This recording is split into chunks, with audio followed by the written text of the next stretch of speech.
দ্বীন ইসলাম কায়েম করেছে। এই জমিনে নারীদের ঘরে তার বাপেরা জন্ত পুঁতে দিত। আল্লাহ নবী তাদের নারীদের বাপেদের কাছে গেছে, তাদেরকে বুঝিয়েছে তোমরা তোমাদের কন্যা সন্তানগুলোকে জন্তু কেন পুঁতে দাও। ওই সময়তে তারা বলতে লেগেছে, এই আব্দুল্লাহর বেটা মুহাম্মদ সাল্লাল্লাহু আলাইহি ওয়াসাল্লাম, নারীরা কোনো অশুভ, তাদের বাঁচার কোনো অধিকার নাই। এই ছিল তাদের কালচার। এই নারীদেরকে যারা জন্তু পুঁতে দিত, এরা কেউ এক আল্লাহকে মানত না, এরা কেউ ইসলামের পক্ষে ছিল না, এরা নিজের হাতে হাজারো নকল খোদা তৈরি করেছিল। হে যুবকেরা, তরুণীরা, বাপেরা, আমার রাসূলুল্লাহ তাদেরকে বুঝাতে লাগলো, না না না না, নারী কখনো শুভ নয়। মহান স্রষ্টা যিনি পুত্র সন্তান দেয়, তিনি কন্যা সন্তান দেয়। কন্যা এজন্য বানিয়েছে, পুত্র এজন্য বানিয়েছে, নারী পুরুষের মাধ্যমে এই জমিনে মানুষ জাতির বিকাশ ঘটবে। তাই কন্যারও সম্মান আছে, পুত্র সন্তানেরও সম্মান আছে। তবে আমি রাসূলুল্লাহ জানিয়ে দিই, কারো ঘরে যদি প্রথমে কন্যা সন্তান হয়, এর মানে ওই বাবাটাকে, ওই আব্বাটাকে মহান স্রষ্টা জান্নাতে সুসংবাদ দেয়। আরো জোরে বলুন সুবহান। ইসলাম নারীকে যে সম্মান দিয়েছে, ইসলামের মোকাবেলায় কেউ আসো না দেখি নারীকে সম্মান দিয়েছো বলো। শুনছেন? কিন্তু তারপরও ইসলামকে বারবার আঘাত খেতে হচ্ছে না, হয়নি? ইসলামের উপরে মিথ্যাচার হচ্ছে না, হয়নি? এর জন্য দোষী কারা? কথা বলুন। আমরা দোষী। কেন? আমরা ইসলামের উপরে খবর রাখি না, আমরা নিজেরা ইসলামের উপরে জিন্দেগি কাটাই না, আমরা ইসলামকে নিয়ে অতটা চর্চা করি না, আমরা ইসলামকে নিয়ে অতটা দরদ দেখাই না, আমরা ইসলামকে নিয়ে অতটা ভাবি না যতটা ভাবি ইসলাম বিদ্বেষী গুণের গদিকে বাঁচাবার জন্য, যতটা ভাবি ইসলামের দুশমনদেরকে টিকিয়ে রাখার জন্য। তার সামান্য পার্সেন্ট আমরা ইসলামের পক্ষে ভাবি না। এজন্য আজকে তারা এই সুযোগে বারবার ইসলামের বিরুদ্ধে মিথ্যাচার করার সাহস পাচ্ছে। কিন্তু মনে রেখো, আল্লাহ আমাদের কাছে কিন্তু জবাব নেবে। বান্দা, হাত দিলাম আমি, আমার মসজিদকে রক্ষা করলি না, আমার মাদ্রাসাকে রক্ষা করলি না, আমার দ্বীনের দুশমনদের বিরুদ্ধে লড়লি না, উপরন্ত বান্দা আমার দিয়ে হাত নিয়ে কোরআনের দুশমন, মসজিদ মাদ্রাসার দুশমন, তাদের হাতকে, তাদের গদিকে মজবুত করার জন্য তুই তোর ভাইকে কেস দিলি, তোর কওমের ঘর ভাঙলি, তোর ভাইয়ের মাথা ফাটালি। তুই এবারে জবাব দে আমার কাছে। এ দিন কিন্তু আসছে, এ দিন আসছে। তুই মনে করনি যে বেশ ভালোই চলছে, তো না, আল্লাহ ছাড় দিয়েছে, ছেড়ে দেয়নি। ধরবে, ধরবে। মনে রাখবেন, কারো উপরে জুলুমের ইজাজত দেয়নি আল্লাহ। হিন্দু হতে পারে, আদিবাসী হতে পারে, সাঁওতাল হতে পারে, বাগদি হতে পারে, তাদেরকেও ভালোবাসতে হবে। এর নাম ইসলাম। জোরে বলুন সুবহানাল্লাহ। কিন্তু কেউ যদি আমার দ্বীনের উপরে আঘাত দেয়, আল্লাহ রাসূলের উপরে আঘাত দেয়, তখন কিন্তু তার সাথে আর সম্পর্ক নয়। কথা কিছু বুঝে আসছে? হাতটাকে আমার বাপ মাও যদি আমার আল্লাহ ও রাসূল কোরআনের বিরুদ্ধে যায়, তখনও তার সাথে আর নয়। কথা মাথায় ঢুকছে? কেন? সবকিছু লেভেল আছে, সবকিছুর উপরে হলো আল্লাহ ও রাসূল, ইসলাম ও কোরআন। মনে থাকবে তো নাকি? এই জায়গাটা হলো রেড জোন, এখানে কোন রকম কম্প্রোমাইজ চলবে না। তুমি মানুষ, আমি মানুষ, আসো আমরা ভাই ভাই মিলেমিশে থাকবো। সবাই বাপ আদম মা হাওয়া থেকেই তৈরি, কোনো অসুবিধা নেই। তুমি আমার ইসলাম মানুনি, তুমি জবাব দেবে স্রষ্টার কাছে। কিন্তু মানুষ হিসাবে তোমার সাথে আমি বন্ধুত্ব করব, কারবার করব, ব্যবসা করব, উঠা বসা করব, সব ঠিক আছে। কিন্তু আমার দ্বীনের উপরে আঘাত দিলে আর সম্পর্ক রাখা তার সাথে। আচ্ছা বলুন তো, আমরা যদি কারোর উপর আঘাত দিই, সে রাখবে? তাহলে আমারটা তো অন্যায় কিছুই নয়। কি তোমার ভালোবাসায় যদি আঘাত দিলে, তুমি যদি আমার সঙ্গে না মেশো, তাহলে আমার ভালোবাসায় আঘাত দিলে আমি তোমার সঙ্গে মিশবো কেন? ঠিক না? হায় রে বাপেরা, মন দিয়ে শোনেন, আল্লাহ নবী অনেক কষ্ট করেছে ইসলামের জন্য। আল্লাহ নবী যখন মক্কার মানুষদিগকে বুঝাতে লেগেছে, এ মক্কার মানুষেরা, নারীগুলোকে জেন্দ পুঁতে দিও না, নারীগুলোকে বাজারে নিলামে তুলে দিও না, নারীগুলোকে বিক্রি করে দিও না। মক্কার জালিম অত্যাচারী আবু জেহেল উতবা সাইবা দেখতে লাগলো মুহাম্মদ যে কথা বলতে লেগেছে, এ থেকে আমরা যদি মুহাম্মদকে রুখতে না পারি, তাহলে আমাদের সাম্রাজ্য মিটে যাবে। কারণ নারীদের উপরে জুলুম করে যারা, তারা তো আমাদের লাঠিয়াল বাহিনী হয়ে কাজ করে। নারীদেরকে ভোগ করে যারা, তারা তো আমাদের দলের হয়ে কাজ করে, আমাদের হয়ে গুন্ডাগিরি করে, লড়াই করে, মারপিট করে। তাই মুহাম্মদ রাসূল যেটা বলছে সত্যই বলছে, কিন্তু মুহাম্মদ রাসূলুল্লাহকে রুখতে হবে। এ যুবকেরা, আল্লাহ নবী আরো বলেছে, কারো ঘরে যদি পুত্র সন্তান হয়, একটা দুটো তিনটে একাধিক, আল্লাহ নবী কিন্তু বলে না যে সে জান্নাতে আমার সঙ্গে থাকবে।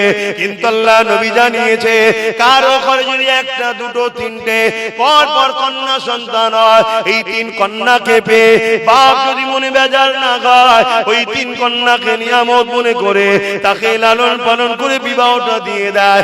আল্লাহ নবী জানিয়ে দিলে, ওই তিন কন্যার বাবা আর আমি রাসূলুল্লাহ, আল্লাহ পাকে জান্নাতে দুটো আগুন তুলে নবী দেখিয়েছে, পাশাপাশি জান্নাতে থাকবো। আরো জোরে বলুন সুবহান আল্লাহু আকবার।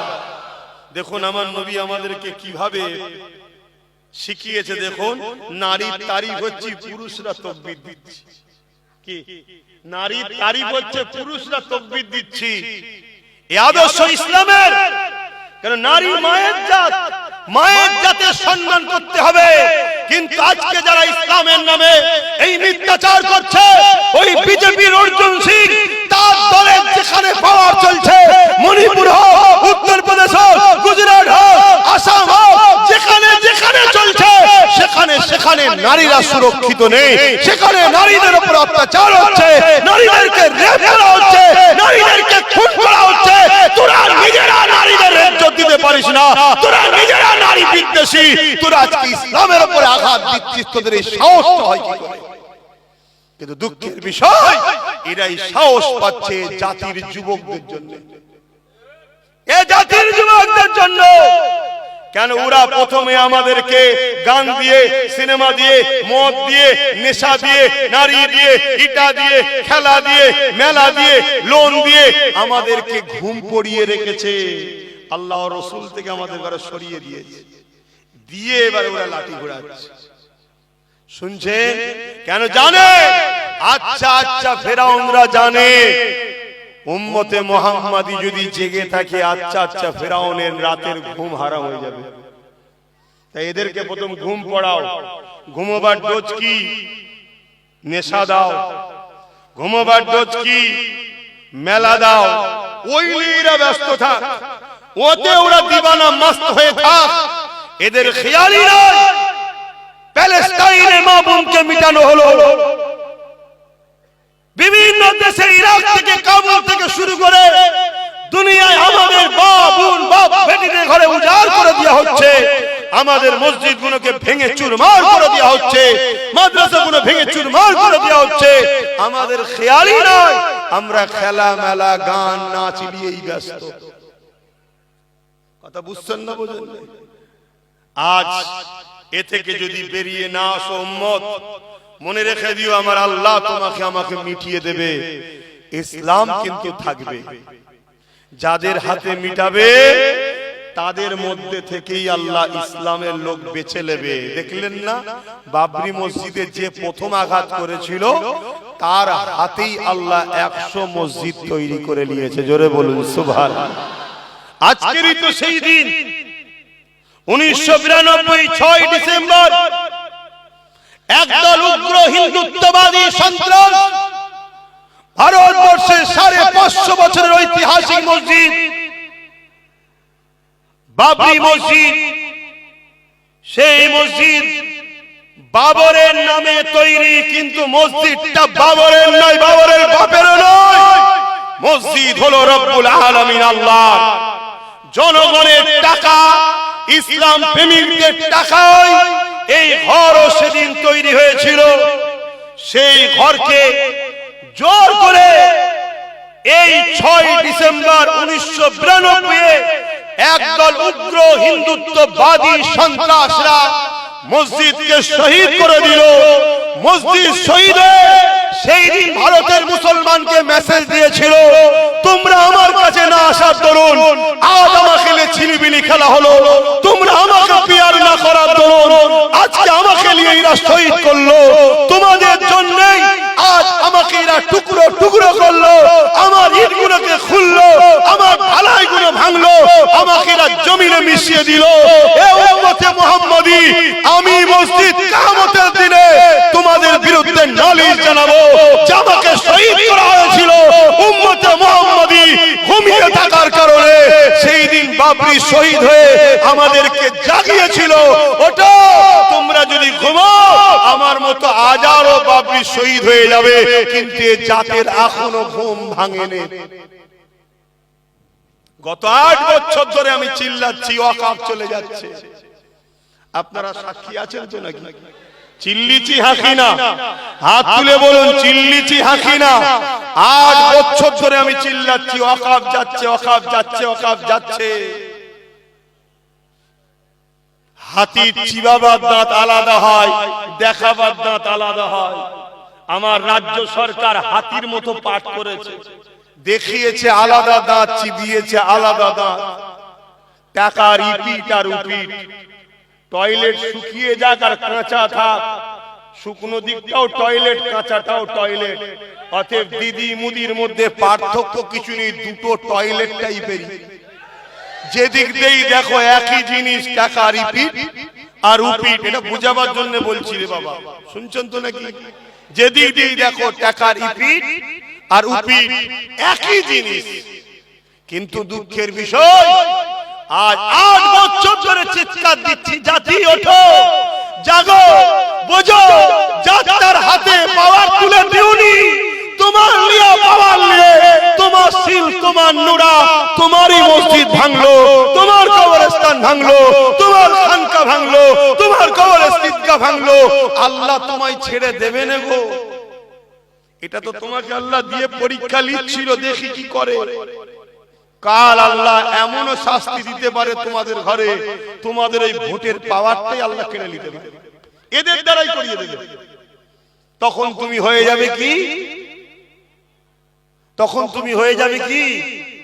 সমাজে যেমন কুকুর মারা গেলে মারলে কেস হয় না, তুমি মরলে মারলেও কেস হবে না, কেন কুকুরের ভোট নেই, তোমারও ভোট নেই। এই কথা কি খারাপ লেগে গেল? ক্যান্সার হয়েছে না, কেমো তো মারতেই হবে, তাতে চুল যাই যাক, জানটা তো বাঁচো। বোঝো আমার কম, এখনো আল্লাহর পক্ষ থেকে গজব আমাদের উপরে আসেনি। যদি গজব এসে যায় সেদিন আর তওবাও কবুল হবে না। এখনো সময় আছে, লা তাকনাতু মির রাহমাতিল্লাহ, আল্লাহর রহমতের উপরে ভরসা করো। যে পাওয়ারে তারা আমার মসজিদ মিটাচ্ছে, যে পাওয়ারে তারা আমার মাদ্রাসা খানকা মিটাচ্ছে, যেমন লোহা না হলে লোহা কাটা যায় না, ওই পাওয়ারে আমাদের অংশীদারি হতে হবে, ওই পাওয়ারে আমাদেরকে ভাগীদারি হতে হবে। আমি হুজুর নাই নামলাম না, ইনি মাওলানা সাহেব নাই নামলো না, উনি ইমাম সাহেব নাই নামলো না, কিন্তু আমার ভাইটা নেমেছে। ইনার ভাই যদি নামে নামো, ইমামের ভাই যদি নামে নামো, তোমরা নামো, নেবে পাওয়ার তৈরি করো।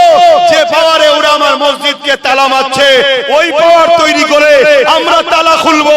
যে পাওয়ারে কবরস্থানে বুলডোজার চালাচ্ছে, ওই পাওয়ারে কবরস্থানের উপরে যে কারখানা করবে সব দখল করা হবে। এর জন্য আমাদেরকে পাওয়ার তৈরি করার দরকার আছে না নাই? জোরে বলা আছে না নাই? ভাবো আমার কম, কিন্তু তোমাকে তো ডাকছে ডান দিক থেকে, বাঁ দিক থেকে, সামনে থেকে, পিছন থেকে নতুন করে হাজারো দরদি বেরোবে, আসো আমি তোমায় দেখব, আসো আমি তোমায় দেখব, আসো আমি তোমার করব। আবার নতুন করে কড়া থেকে উঠে চুলোই পড়ে যাবে না তো?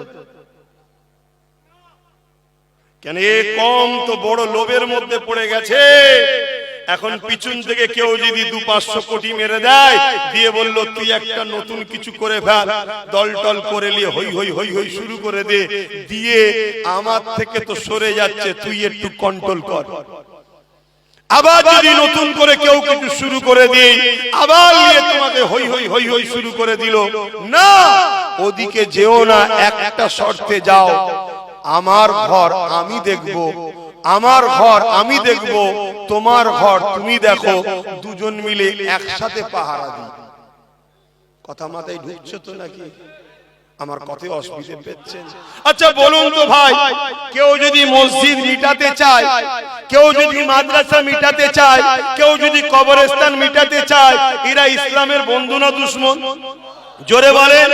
আর আপনি যদি একে ভোট দিয়ে শক্তিশালী করেন, আপনি ইসলামের বন্ধু না দুশমন? আমি সবার মুখে শুনতে চাইছি। তাহলে কেন্দ্র সরকার ওয়াকফ কালা কানুন করে মসজিদ মাদ্রাসা কবরস্থান মিটাতে চাইছে, হ্যাঁ কি না? আপনি যদি ভোট দিয়ে তাকে শক্তিশালী করেন, তাহলে আপনি ইসলামের বন্ধু না দুশমন? ইসলামের দুশমনের কি ঈমান থাকে? আমি বলেছিলাম না একটা কথা কেটে সব ছড়াচ্ছে, দেখেছেন তো? হ্যাঁ দেখেছেন তো? তাহলে আমি জানতে চাইছি আজকে আমার রাজ্য সরকার মসজিদ মাদ্রাসা কবরস্থানের পক্ষে না বিরুদ্ধে? এটা আমি সবার কাছে জানতে চাইছি, আপনাদের মতামতটা কি? কারা কারা বলছেন মসজিদ মাদ্রাসার পক্ষে রাজ্য সরকার? একটু হাত তুলে দেখাবেন। পক্ষে পক্ষে মসজিদ মাদ্রাসার পক্ষে মমতা ব্যানার্জি রাজ্য সরকার কারা কারা বলছেন একটু হাত তুলে দেখান। মসজিদ মাদ্রাসার পক্ষে রাজ্য সরকার? হ্যাঁ আরে কথা বলছে না তো? এত লোক বলছেন মমতা মসজিদ মাদ্রাসার বিরুদ্ধে, তাহলে রেড রোডে নামাজ পড়তে যাই কি করতে? ঘুমটা দিয়ে ইফতার খেতে আসে, তাও বলছেন বিরুদ্ধে। এটা বেইনসাফি করছেন আপনারা। হ্যাঁ ও মুখোশটা তখন ছিল, এখন মুখটা বুঝতে পেরে গেছে পেতনি যে কি জিনিস, এখন বুঝতে পেরেছি। ঠিক তো নাকি? হ্যাঁ এতদিন বুঝতে পারিনি, স্বাভাবিক, না বুঝতে পারাটাই স্বাভাবিক। আমাদের মতো হুজুররাও ভুল করে ফেলেছি। আমরা কি আমরা ভেবেছিলাম 10,000 মাদ্রাসা হবে, আমরা ভেবেছিলাম ডবল ডবল চাকরি হবে, আমরা ভেবেছিলাম ফুরফুরায় ঝিকঝিক ঝিকঝিক করে রেলে করে যাব, এটা ভেবেছিলাম। কিন্তু যখন মুখোশটা উঠে গেছে, ওরে বাবা এ তো আরেক জাহান্নামের কুকুর। ভুল বললাম নাকি? কারো কষ্ট হচ্ছে নাকি? যদি কষ্ট হয় একটু করে শুনে তুমিও যাবে জাহান্নামে, অসুবিধা কি আছে? কিন্তু শুনে রেখে দাও, তাহলে কেন্দ্র সরকারও ইসলাম বিরোধী কাজ করছে, রাজ্য সরকারও তার আইনের সাথ দিয়েছে না দেয়নি? তাহলে এই জায়গায় যদি কোন নবী বংশের আওলাদ মসজিদ মাদ্রাসা বাঁচাবার জন্য লড়াই করতে গিয়ে জেল খাটে, ওয়াকফকে বাঁচাবার জন্য সুপ্রিম কোর্টে কেস করে, একজন ইমানদার হিসেবে জানতে চাইছি তার সাথ দিবা এ জাতির দরকার আছে না নাই? হাত তুলে বলো দরকার আছে না নাই? লম্বা করে হাত তুলে রাখো, হাত তুলে রাখো। এবারে একটু ডায়ে বায়ে দেখো কেউ হাত তুলতে বাকি আছে। দেখো দেখো, কেন গাদ্দার চিনা দরকার, গাদ্দার চিনা দরকার। হাত নামাও। নবীর মাহফিলে বসে দিনের স্বার্থে হাত তুলিয়েছি, মসজিদ মাদ্রাসার স্বার্থে, ঠিক তো নাকি? গাদ্দারি যেন না হয়। যেদিন আমাদের সংখ্যা কম ছিল সেদিন আমরা জিতেছিলাম, আজ সংখ্যা বেশি আমরা মার খাচ্ছি। কারণ কি? বদরে মাত্র 313 জন ছিল, ওই দিন বিজয় আমরা পেয়েছিলাম। উহুদের ময়দানে 700 জন ছিল, লড়াইয়ের শেষ কিন্তু বিজয় আমরা পেয়েছিলাম। খন্দকের যুদ্ধে আমাদের সংখ্যা কম ছিল, বিজয় আমরা পেয়েছিলাম। এ যুবকেরা মুতার যুদ্ধেতে মাত্র 3000 আমাদের ছিল, 2 লক্ষ ছিল রোমেদের, কিন্তু বিজয় আমরা পেয়েছিলাম। সালাউদ্দিন আইবি মাত্র 15,000 12,000 ছিল, তেমন করে সেলিবিয়াদের 4 লক্ষ ছিল, বিজয় আমরা পেয়েছিলাম। আমার হিন্দুস্তানের বাদশাহ গরিবে নওয়াজ খাজা মঈনুদ্দিন আজমিরি সংখ্যা 3 একা ছিল, বিজয় কিন্তু আমার মঈনুদ্দিনই পেয়েছিল। আরো জোরে বলুন সুবহান। আর আজকে আমাদের সংখ্যা কত? আমরা যার পাতে তার কপাল খোলে, ঠিক তো নাকি? আমরা যার পাত থেকে নাবি তার কপাল ফেটে যায়। বিগত দিন কেউ বলেছিল মাদ্রাসায় সন্ত্রাস তৈরি হয়, নেবে গেছি কপাল ফেটে গেছে, ধুতি খুলে চলে গেছে। ভুল বলছি নাকি? হ্যাঁ, ওটা আমাদের ডিউটি ছিল না, বা নেবে গেছি। তাহলে আমরা যখন কার পাতে উঠি তার কপাল খোলে, যার পাত থেকে নাবি তার কপাল ফেটে যায়। তাহলে আল্লাহ আমাদেরকে নিয়ামত আল্লাহ করেছে না করেন? কিন্তু এই নিয়ামত থেকে যদি আমরা নিজেরা দালাল হয়ে যাই, আল্লাহ আমাদের থেকে নিয়ামত কেড়ে নেবে না, নেবে না? তাহলে যেদিন সংখ্যা কম বিজয় আমাদের, আর সংখ্যা বেশি গোলামির হাল আমাদের। কারণ কি? কারণ আমাদের মধ্যে গাদ্দার ঢুকে গেছে, গাদ্দার। যদিও বা এক হচ্ছে ছেলেরা, অমনি বীজখানে কোনো গাদ্দার ঢুকে যে বলবে ওরম করা কি দরকার, তোরা যা করছিস সব ডাকাত চলে আসবে, তোরা যা করছিস এই হয়ে যাবে, তোরা যা করছিস ওই হয়ে যাবে। নানা রকম ভাবে আমাদেরকে পিছন থেকে টানছে। আর অথচ রাসূল বলছে আখেরি জামানায়, শুনছেন তো নাকি? এই যে আজকাল যে আবহাওয়া গুলো ঘটছে, কয় বিষয় নবী কিছু বলে যাচ্ছে না, যায় না? হ্যাঁ, সব চলে গেছে। আপনি তো মনে করছেন, আবার বলছে, আপনি তো মনে করেন হুজুর আসবে নামাজ রোজার কথা বলবে, লাস্টে বোতল দেবো ফুঁকে চলে যাবে। ও হুজুর আব্বাস সিদ্দিকী নাই। কেন? আমার নবীর জীবন শুধু ওটা ছিল না, আমার নবীর জীবন ছিল 11 বছর এই জমিনের উপরে যত জুলুম, অত্যাচার, সন্ত্রাস, সমাজবিরোধী, দাঙ্গাবাজ, ফিতনাবাজ, জালিম বাদশা ছিল, তাদের নাম নিশানাকে মিটিয়ে জমিনকে শান্তি প্রতিষ্ঠিত করেছে। তারপরে নবী মেরাজে গিয়ে নামাজ আদায় করেছে। জোরে বলুন সুবহানাল্লাহ। এটা আমার নবীর ইসলাম। শুনছেন তো আব্বা জানেরা? আমি নামাজের বিরুদ্ধে নাকি? না না না, ওটা বলছি।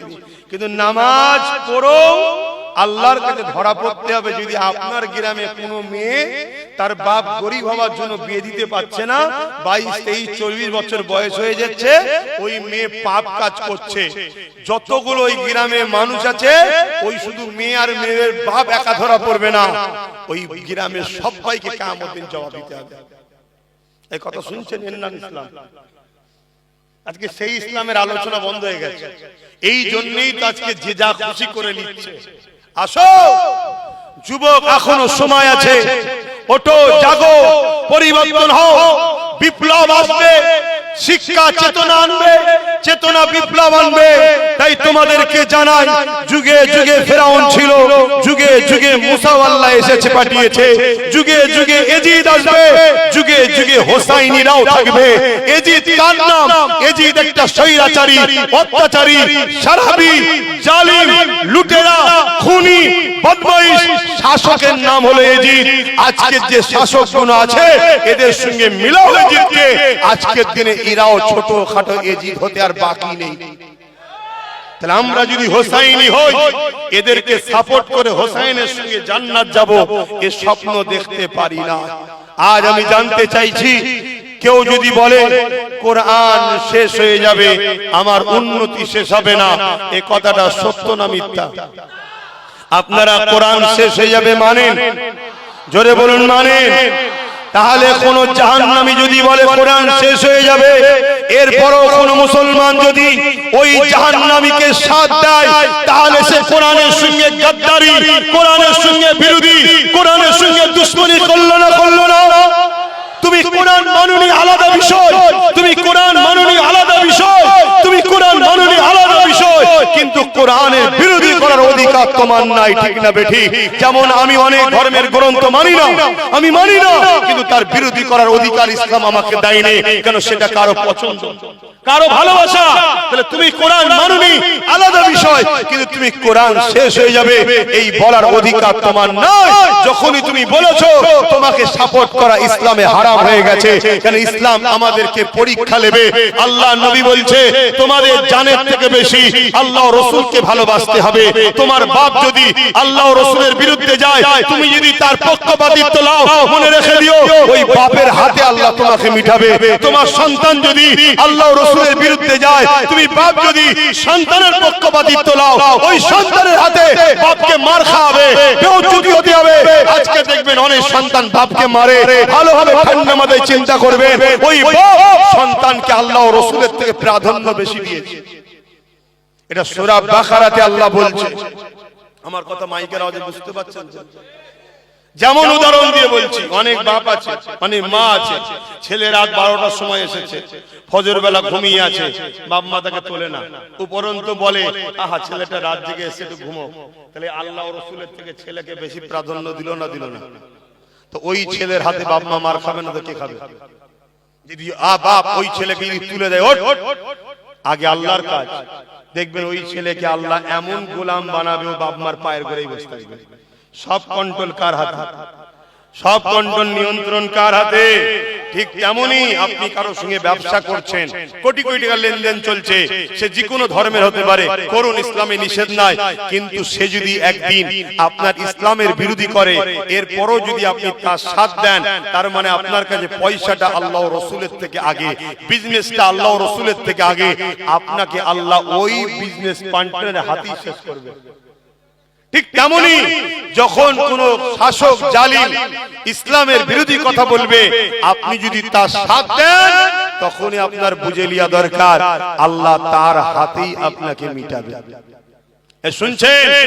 হে দাদা হুজুরের ভক্ত মুরিদরা, আমার নবীর উম্মত উম্মতিরা, সেদিন আপনাদের ভেবে লিয়া দরকার ছিল, সেই দিন ভেবে লিয়া দরকার ছিল, যেদিন ব্রিটিশরা যে সাহস পায়নি, স্বাধীনতার পর থেকে কোন সরকার যে সাহস পায়নি, দাদা হুজুরের বাড়িতে রাত্রিরে পুলিশ পাঠিয়েছিল যে শয়তানটা, সেই দিন ভেবে লিয়া দরকার ছিল যে এ শয়তান আমাদের নয়।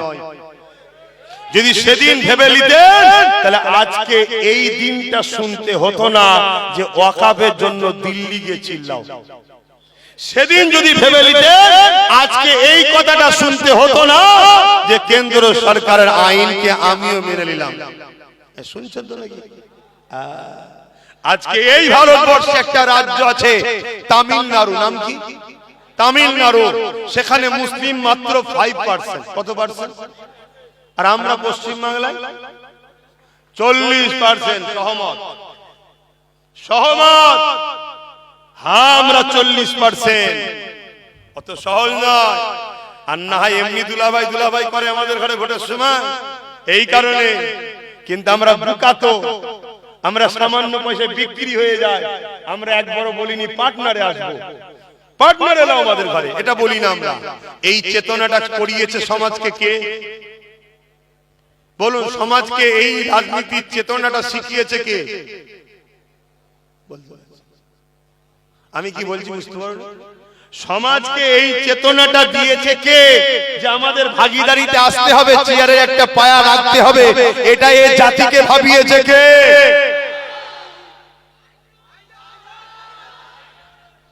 আজকে তো অনেক বেরোবে, দেখছে তো ভালো লাইন এসে গেছে, এখন সব ঝুপঝাপ করে লাভ মারতে যাচ্ছে। কেন? এ জাতিকে আবার একবার বোকা বানাবে, টুকরো টুকরো করবে। কেন? এ জাতি এখন একটা নবী বংশের আওলাদের দিকে ছুটছে। এই ভুল বলছি? কি 24, কি দক্ষিণ, কি উত্তর, কি মালদা, কি মুর্শিদাবাদ, কি নদিয়া, কি দিনাজপুর, কি শিলিগুড়ি, কি মিদনাপুর, কি হাওড়া জেলা, কি হুগলি জেলা, কি বর্ধমান, সব জায়গাতে একটা ব্যক্তিকে এখন সবাই ফলো করছে। এতে জালিমরা ঘাবড়াচ্ছে যে এইভাবে হলে তো আগামী দিন ও ক্ষমতায় চলে আসবে। অতএব ওর কাছ থেকে টুকরো করো। এই টুকরো করারও পরিকল্পনা শুরু হয়েছে। কিন্তু হায় রে আমার কওম, দেখো চুলো থেকে, কড়া থেকে উঠতে গিয়ে চুলোই না পড়ে যাও। ব্যাস এতটুকু কথা বলে গেলাম। অসুবিধা হচ্ছে না তো? আপনারা আমার আব্বাজান সমতুল্য হন, মুরব্বীরা, যুবকরা আমার ভাই হন। ছেলে হিসাবে বাপ মাকে, ভাই হিসাবে ভাই বোনকে বুঝাবার অধিকার আছে না নাই? তাহলে আজ বলো, আমার কথার উত্তর দাও।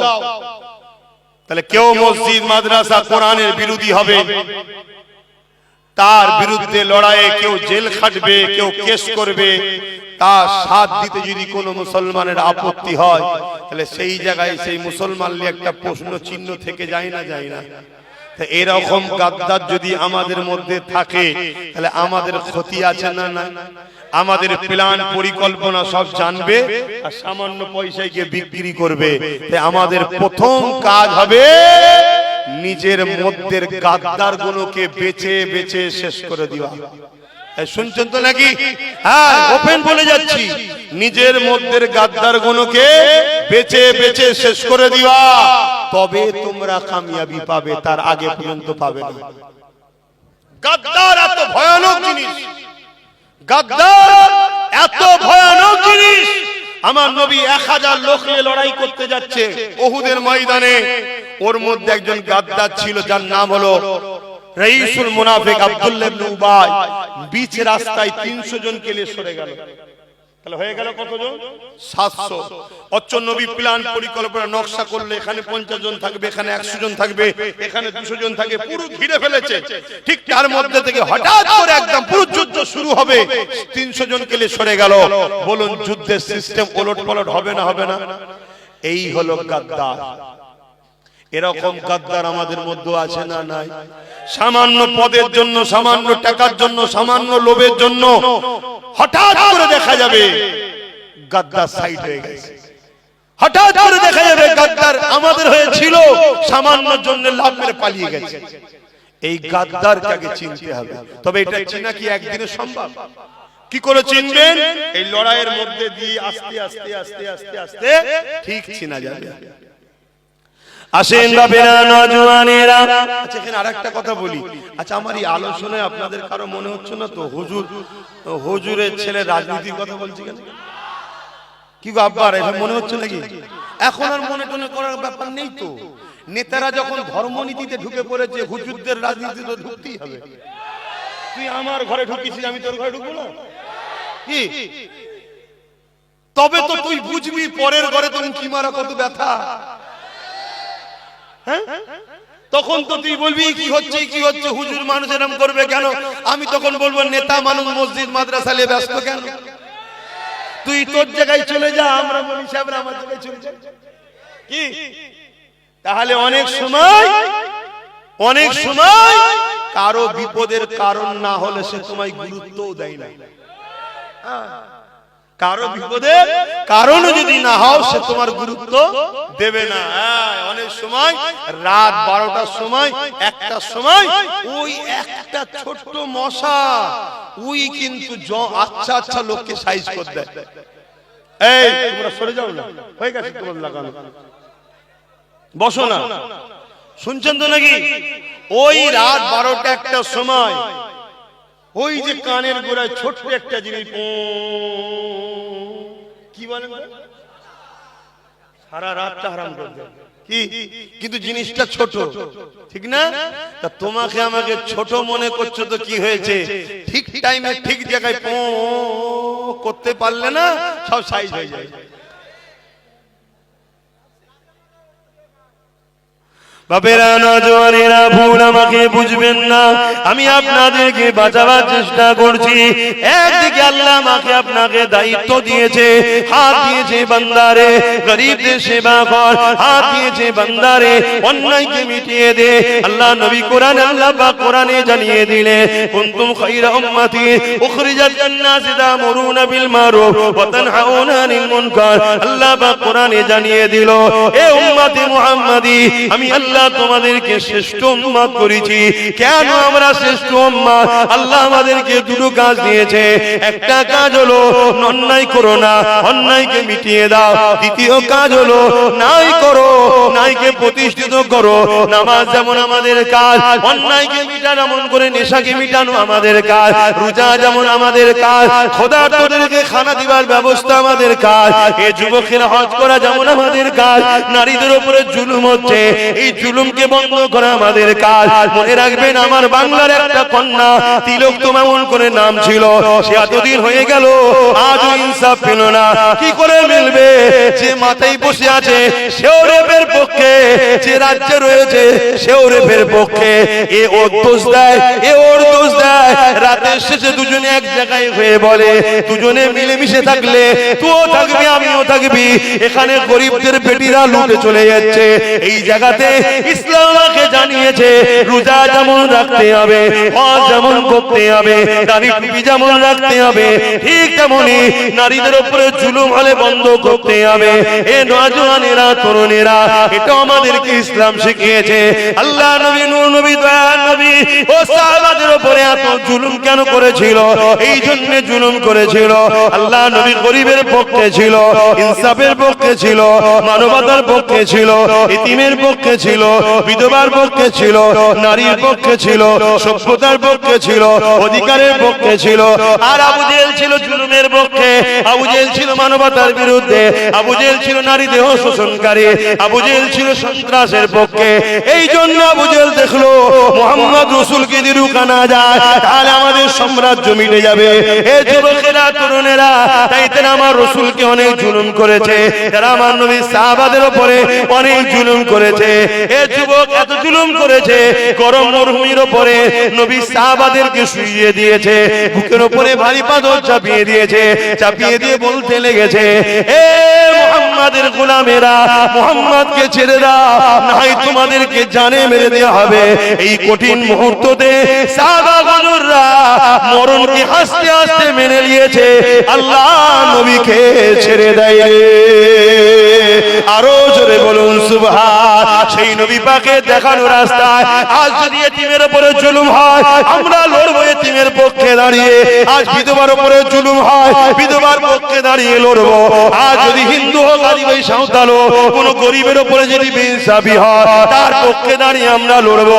এ যুবকেরা, তরুণেরা, আজ মানুষের অধিকারের জন্য আমরা লড়বো, কারণ এটা নবী পাকের সুন্নাত।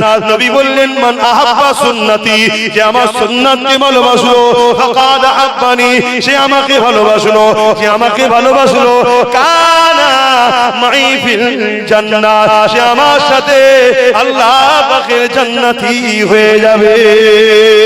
আরো জোরে বলুন সুবহান।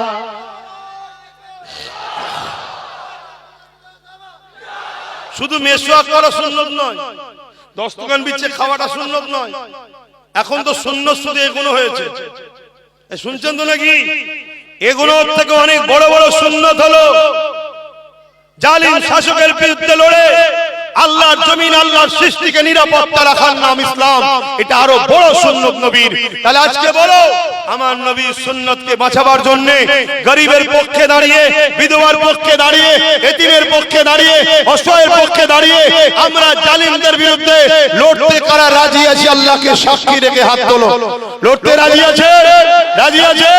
হাত নামান। তাহলে লড়তে যখন রাজি আছে, আজকের ফেরাউন আপনারও বুকে ভারী পাথর তুলতে পারে, আজকের নমরুদ, আজকের আবু জেহেল, উতবা, সাইবা আপনাকে জেল দিতে পারে, মারতে পারে, ঘর ভাঙতে পারে, কেস দিতে পারে। আপনারা এগুলো সহ্য করতে পারবেন? জোরে বলুন, পারবেন তো নাকি?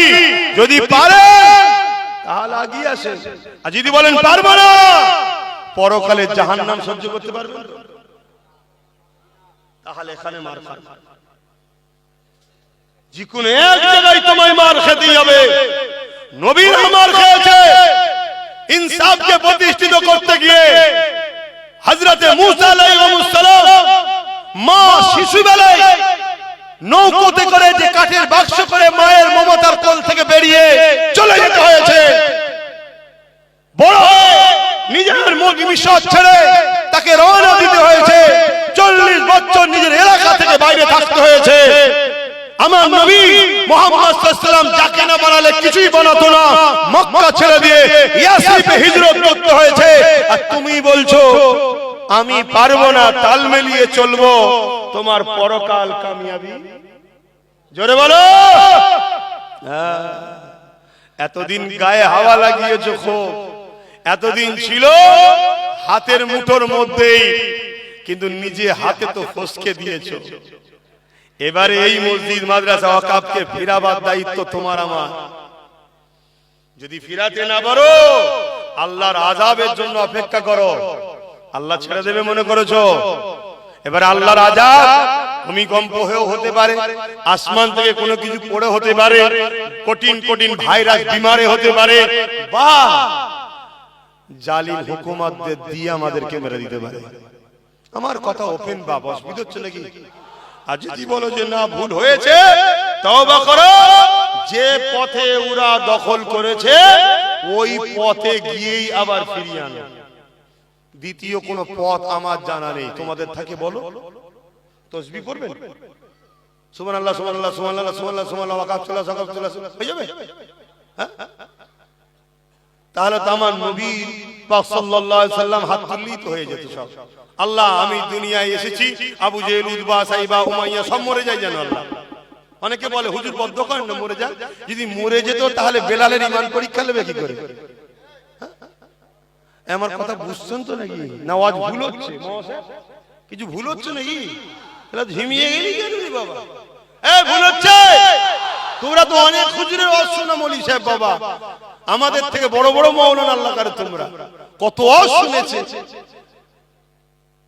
ভুল বুঝুনি আমাকে, পরিবর্তন হও, এখনো সময় আছে।